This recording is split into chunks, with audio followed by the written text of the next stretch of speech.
कलोल तालुका के डेरोल स्टेशन से पिंगली तक के मार्ग पर सड़क निर्माण के दौरान बड़ी लापरवाही सामने आई है।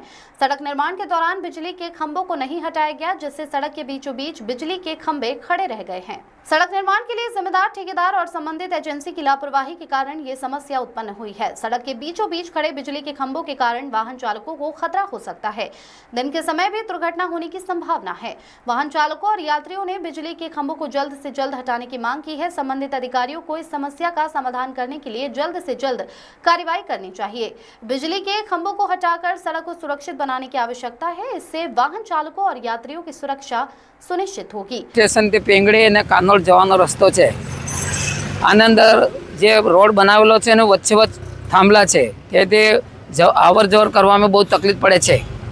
જો રાતે તો બિલકુલ દેખાતું જ નથી, એને લીધે અકસ્માત થવાની શક્યતા છે।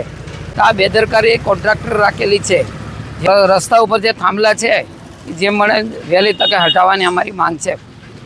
पिंगड़ी फाटकનો બ્રિજ બનવાનો રોડ છે। હવે અહીંયા બ્રિજ બનાવવાનું કામ ચાલે છે, પણ બે પોલની અવર જવરમાં જે સીસી બનાવ્યા છે વચ્ચે થોભલા છે। હવે સીસી બનાવ્યું છે તો કોન્ટ્રાક્ટરને એટલી ખબર હોવી જોઈએ કે આ થોભલા પહેલાં હટાવી લઈએ, બરાબર, તો અવર જવરનો પ્રશ્ન ના આવે। બીજી વસ્તુ કન્ટિન્યુઅસ પબ્લિક જવાના હોવાથી અહીંયા બધાને બહુ તકલીફ પડે છે।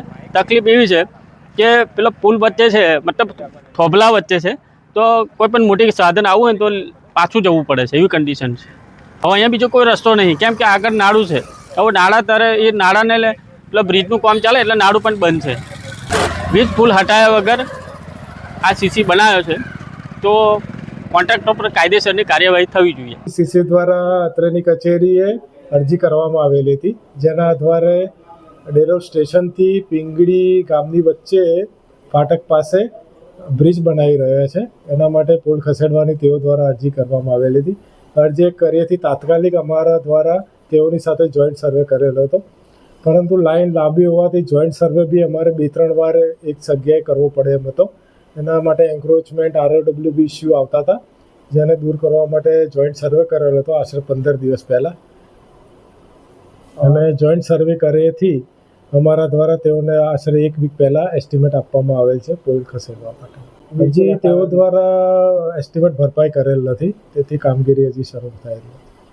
आश्रय 5 लाख ની आजू-बाजू। द वॉइस न्यूज के लिए अनस दवला की रिपोर्ट। खबरों में बने रहने के लिए द वॉइस न्यूज को सब्सक्राइब करें और बेल आइकन दबाएं।